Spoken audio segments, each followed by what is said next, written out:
You can turn to page 48.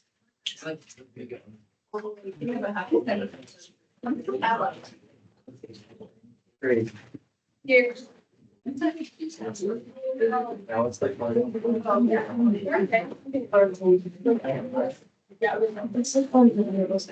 So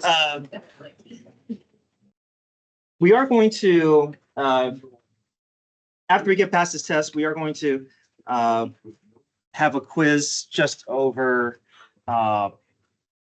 what a kind of a Taylor series FRQ can look like. So on your AP exam, typically you have three, well, there's six FRQs, but there's three FRQs that are going to be shared with AB students or with the AB course, and then you have three that are BC specific.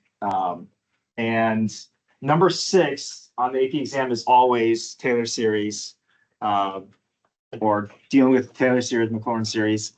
So we're going to focus just because we know it's guaranteed that it's going to show up. So it's nice to know what to expect and kind of work towards it. And there's every year they release the FRQs for us to practice. So we have many FRQs to get comfortable with. So let's look at page 48. This also, I picked out this one because this also has LaGrange error bound. Not every FRQ is going to have a LaGrange error bound, so it's nice to have one to practice with. Okay, so let f of x equal sine of x squared plus cosine x. The graph of the fifth derivative of f of x is shown to the right. Write the first 4 non-zero terms of the Taylor series for sine of x about x equals 0. So go ahead and try that. We know that since we just took a quiz on it. So build your sine of x first.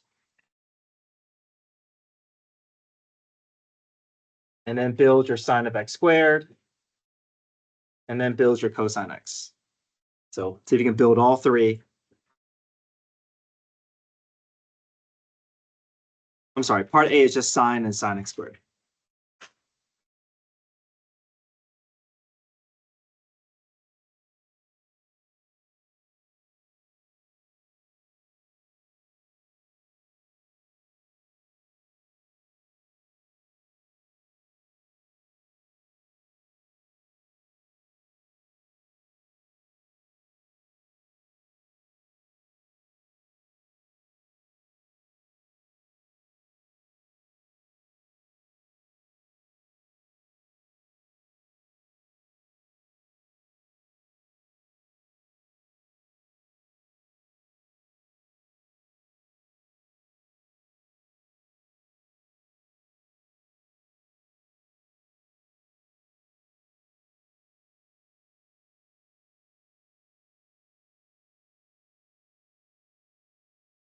So to build sine x squared, you're just going to replace every x with x squared.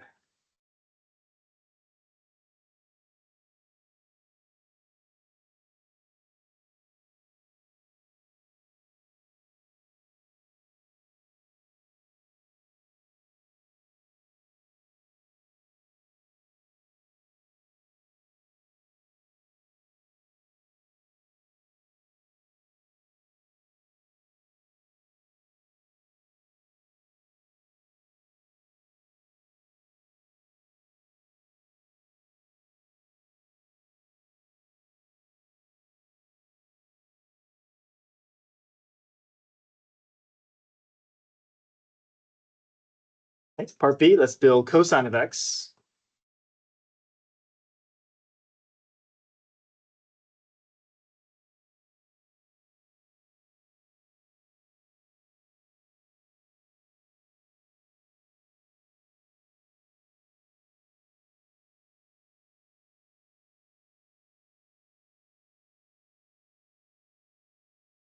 And then the next part, it says,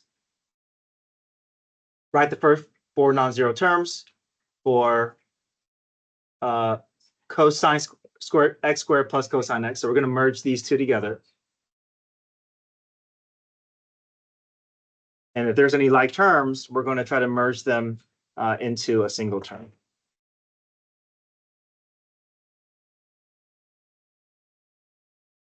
So I know that my first term will just be 1. My second term I got to merge the two x squared terms.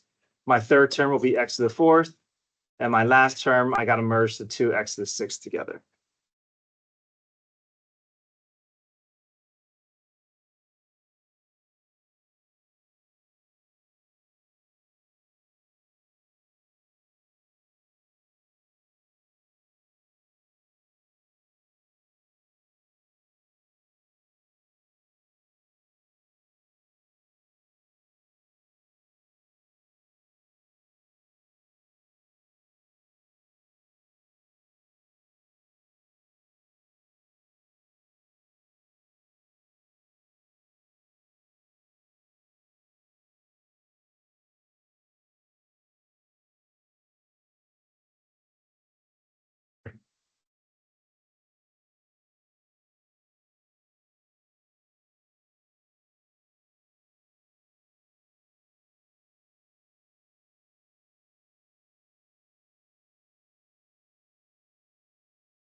Okay, we're going to try to do this by hand without calculator. And also, on the AP exam, numbers 1 and 2 are calculator active, and then 3 through 6 are non-calculator. So your Taylor series problems will always be non-calculator.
Any questions with part B so far?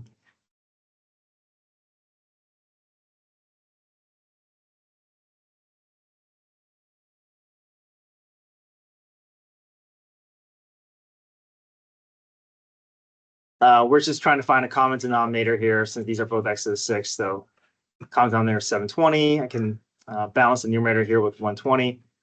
Negative 120, negative 1 is negative 121.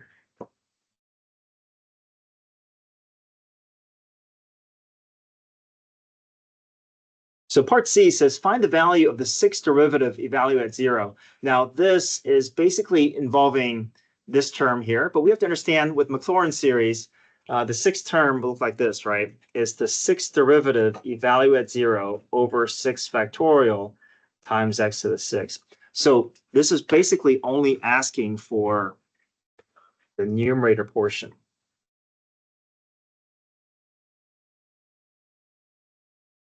If we say 121 over 720, it wouldn't be correct because that f of 6 to 0 is only representing the numerator portion of your 6-degree term of the Maclaurin series, because a 6 factorial is a 720.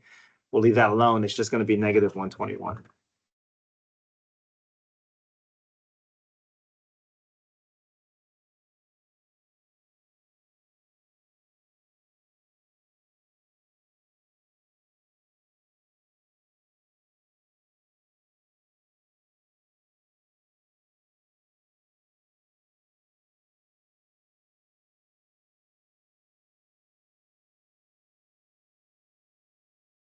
Mhm. For we'll make the ratings and we will move the simplify the factorial. Correct. Or will we have?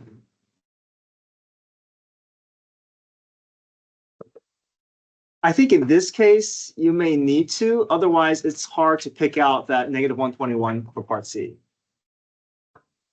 Right, we kind of need this. We do need to merge this together, otherwise, yeah, if you know what I mean. I think if we didn't do that, I don't think we would be able to get part C right.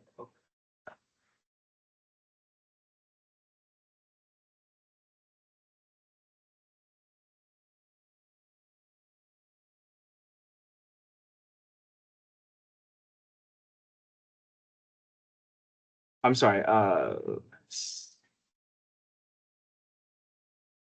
Yeah. So 3 factorial is 6, and then 6 factorial is 720. Yeah, this is a little messy here, having to do a lot, more new number crunching than we would prefer. Is this? So this calculator. This is non-calculated. Yeah, this is number 6 on the AP exam from 2011. So 3 through 6 will always be non-calculated. Yeah. Oh, first. Yeah, first 2 is calculated. Yeah, sometimes non-calculator sections can be a little messy with numbers, but typically it's not the case. This is a little bit more rare in terms of having to do, more number crunching than we would expect. But it's still doable, but it just takes a little bit longer to get through. Okay, part D. Let the fourth derivative Taylor polynomial be let p sub 4 of x be the fourth degree Taylor polynomial for f about x equals 0 using the information for the graph of fifth derivative valid at x. Show that the remainder is less than 1/3000. So we know we have a Taylor polynomial, and we're trying to involve error bound. So this is basically trying to get us to use LaGrange error bound. Okay. So let's build this out here. We know that the remainder, the fourth degree remainder, is going to be equivalent to whatever the difference is between the fourth derivative, the fourth polynomial minus the original function, right? We know that this is true. And now we're just going to write out the formula for LaGrange error bound, and then just fill in all the pieces that we know, right? We know that we're going to be involving the maximum of the fifth derivative value at z. We don't know what z is, but we can just look for that upper bound a little bit later, over 5 factorial x minus c to the fifth, right? We know that if we can fill all these with numbers, we know that this will represent our error bound. And we're hoping that this will show is going to be less than 1/3000, right? We're trying to use this error bound to show that it is less than 1/3000. Okay, x. Well, let's see, what's our x value? Good, x is 1/4 or 0.25. And then our c value, where's our center? 0, yeah, Maclaurin. Or actually, what they say it's a centered at 0, so c equals 0.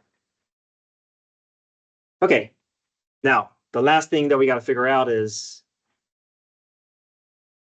what's the maximum that the fifth derivative can be between 0 and 1/4. And what do we have available to us? The graph. Yep, we have the graph. So we have the fifth derivative, but we only care about the maximum value between 0 and 1/4. So can you see how this is scaled by 1/4? So this is 1/4, this is 1/2, this is 3/4, and this is 1. So between 0 and 1/4, what's a safe upper bound between 0 and 1/4? Yeah, we could get away with 35, but let's just stick with what's even safer than that. Let's just say 40, right? I know you're looking at this, you know that's a maximum, but maybe it's like 30 or maybe somewhere in that 30 range. But I think what they want us to do is pick out that 40. That 40 is a nice, safe upper bound. We don't have to be exact. We just want to find something that is safe, right? I mean, maybe 38 is fine, maybe 39 is fine, but this graph may not be drawn to scale, so let's just pick 40. We want to find a safe upper bound just between 0 and 1/4. What's the maximum that the fifth derivative can be between 0 and 1/4? A safe upper bound is 40. Does that make sense? So sometimes a safe upper bound can be with knowledge that we know from sine and cosine. Sometimes we have to actually plug into a function, to a fifth derivative to actually find which has a higher value. In this case, they want to pick that information out from the graph. So we have that max value being 40 over 5 factorial times 1/4 minus 0 raised to the fifth power. Right. And if you don't want to work all this out, you can just trust that, okay, this is going to be less than 1 over 3,000, and then you can stop there. But if you want to be absolutely sure, you can work all that number out, ends up being 1 over 3,072, which is less than 1 over 3,000, and that ensures. But without a calculator, if you just want to just trust that this is your answer, you just say this is less than 1 over 3,000. That's good. Again, this is a little more number crunching than what we would like on a non-calculator section, and they typically keep it to a minimum. You don't usually have a lot of multiplying of high double-digit numbers like this. So, but if you trust the process, you can also just leave. You can leave your answer without having to multiply everything out. But at the same time, part D's of your AP exams will just be a little bit more, a little bit more involved, a little more complicated. So, don't feel like, okay, if I can't get part D, my score is gonna be ruined. It's more like if you can get parts A through B, A through C, and then some D's across FRQs, you're still in line for 4 or 5, right? So don't feel like, typically the percentage for grades earning a 3, 4, 5 changes depending on the year, but usually to earn a 3 is like 38-40%. To earn a 4 is like between 50 and 55%. To earn a 5 is like 63 to 68%. So the curve is generous, but the problems are also you're not going to have any easy problems either. Everything's going to be like medium to more complicated. But BC students tend to do really well on the AP exam because more than half the AP exam is AP content. It's just maybe less than half the problems are going to be BC content. Okay, we'll do a lot more of these number sixes. We have many. We'll definitely work through the last 10, 15 years of these problems, and after you see enough of them, you're going to kind of recognize the pattern that we'll kind of expect what they can do on these problems.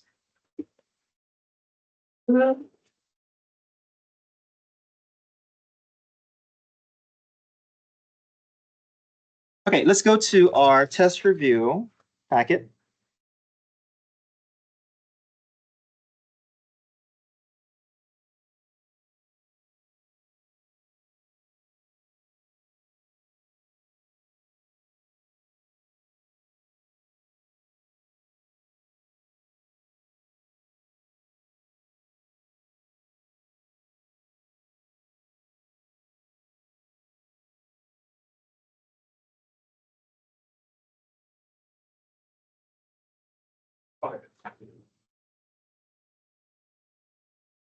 All right. We haven't done a problem like this. I think I skipped over this on the notes here, so I'll go over this here, number one.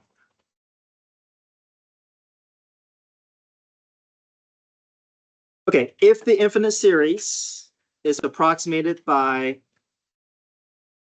partial sum, what is the least value of k for which the alternating series error bound guarantees that s minus s of k is less than 1 over 10 to the negative 3?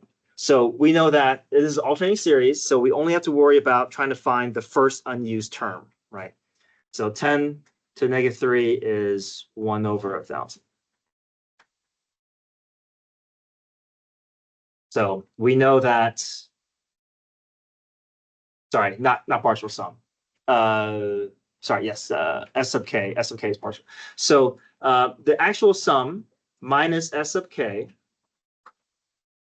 we know that whatever partial sum, the difference between the partial sum and the sum is going to be the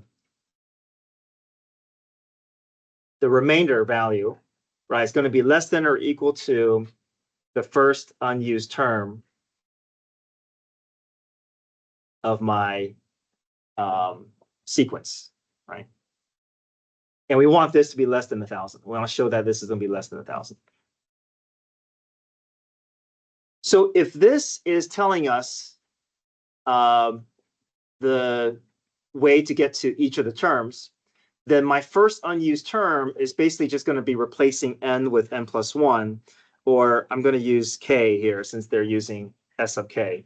So I'm just going to force this to be the next term over. So whatever k is, I want it to be k plus 1. So my first unused term would be 1 over 2 k plus 1 cubed minus 1. And I need my first unused term to be less than 1,000 or less than 1 over 1,000. And then I can guarantee that then I can figure out which term will produce the error I'm looking for, or the error that I'm looking for.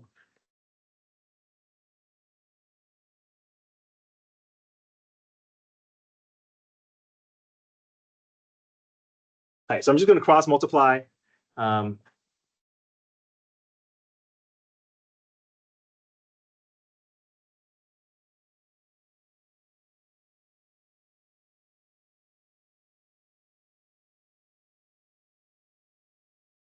So 1,000 times 1 is 1,000. 2 times k plus 1 cubed minus 1 times 1 is just 2. K plus 1 cubed minus 1. I'm just going to solve for k. So add 1, divide by 2.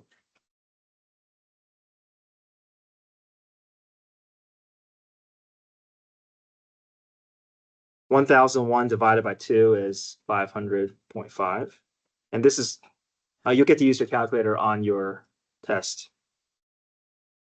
Take the cube root.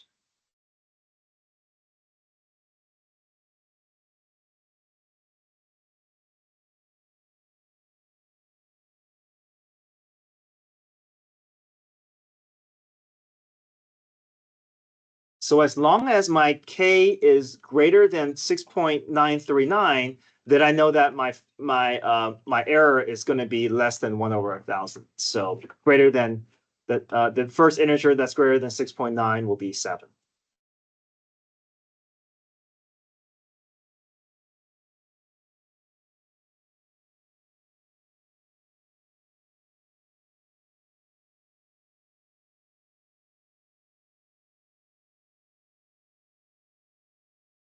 Okay, number 2 should be a little bit easier here.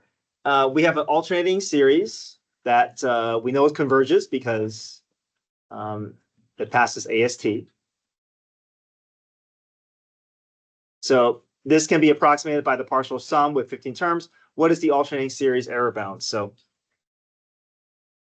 what can we look at to find the error bound of the partial sum of 15 terms? Yeah, should look at the 16th term. So look at the 16th term. Our 16th term will tell us worst case scenario of the accuracy of our partial sum S sub 15.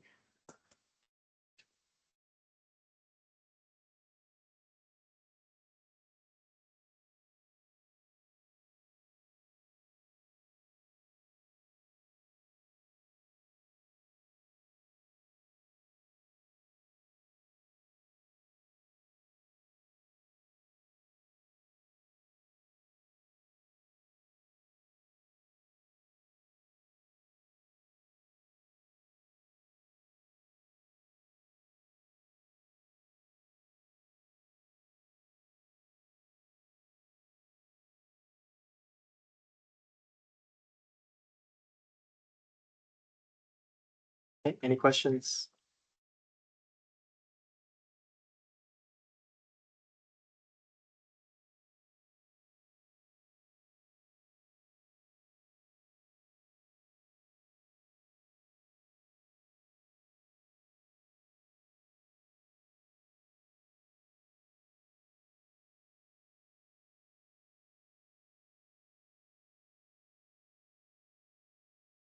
Number 3.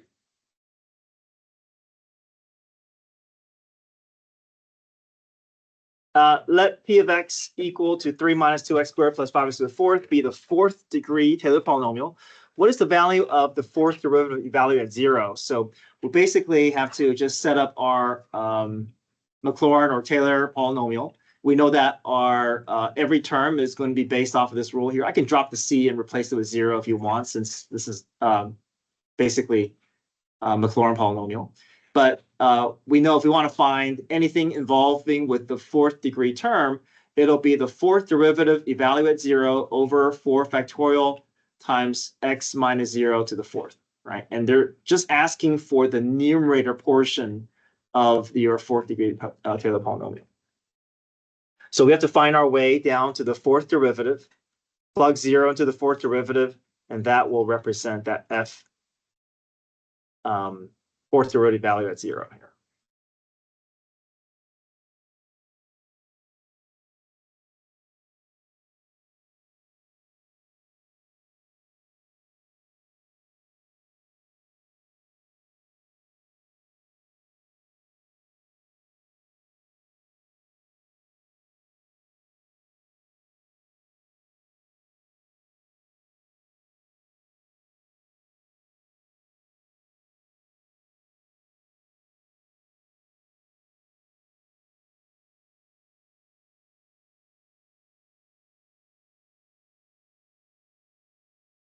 Let me see here.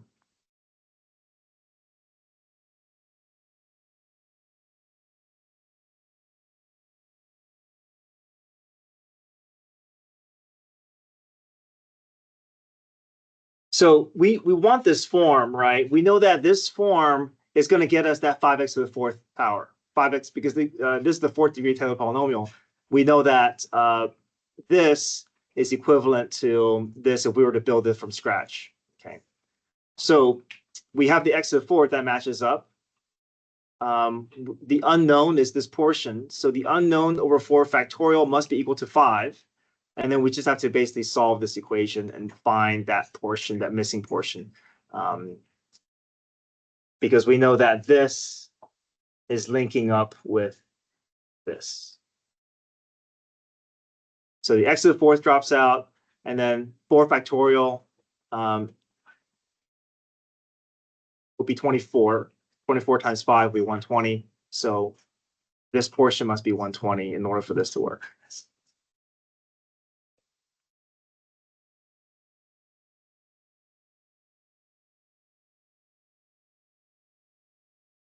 Number 4, we can build out our third degree Taylor polynomial centered at c equals 2. And then after we build out our partial information from our Taylor polynomial, we can replace every numerator with what they give us in the problem. So we didn't have to find each of the derivative values on our own. They're giving it to us. And then we just have to put them into the structure that we have built for our third degree Taylor polynomial. So we start off with our y value and our point slope form, and then we start building each of our second and third derivative or second and third power terms. You can replace f of 2 with -2, f prime of 2 with 4, double prime of 2 with 8, and triple prime of 2 with 14.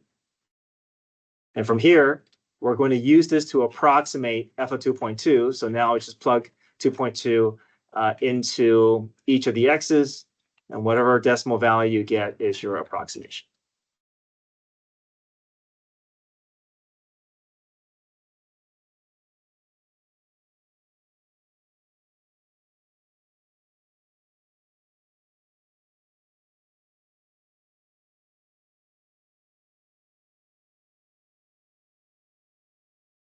Okay, let's try number 5. Number 5 has a LaGrange error bound problem here.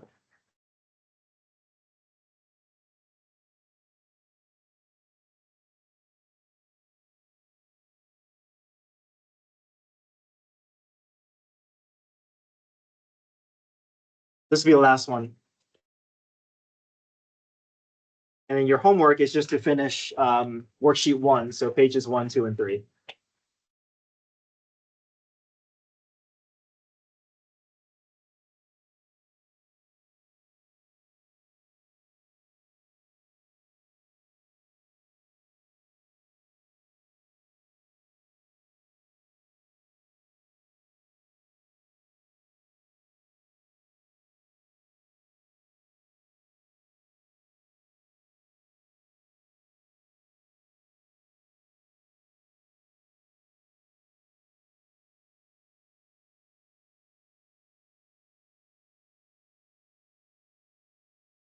Okay, let f be the function that has derivative of all orders for all real numbers. Let p sub 4 of x be the 4th degree for the polynomial.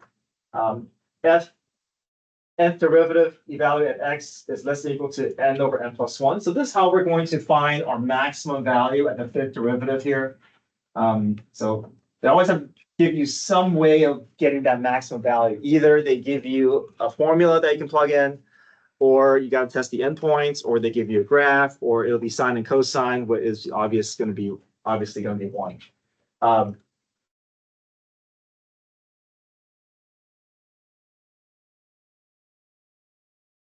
So it's about x equals 0, so you know that's your c value. And we're trying to find the Lagrange error bound between the actual function value at 1 versus the polynomial value at 1. And so that's our x value. So everything we need is in front of us. We have our x value, we have our c value, and we have our n value. Our n is going to be 4. So all the n plus 1 will force it to be 5. And then the 5th derivative, evaluate at x, it'll be 5 over 5 plus 1. So we know that will be our max value in that numerator portion.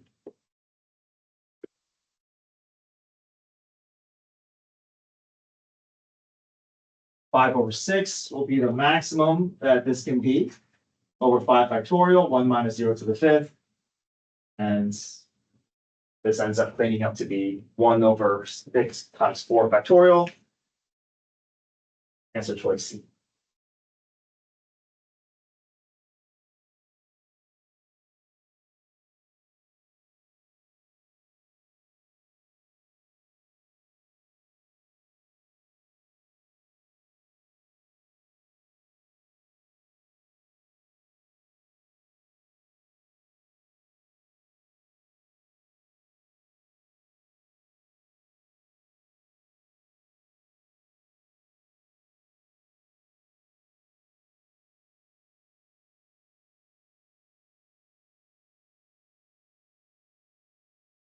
Okay, homework, pages 1 through 3.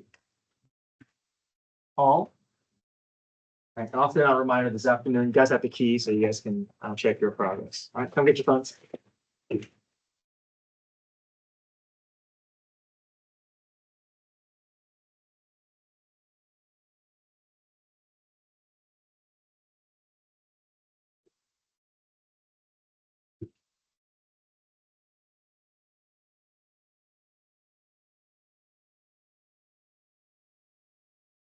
All in.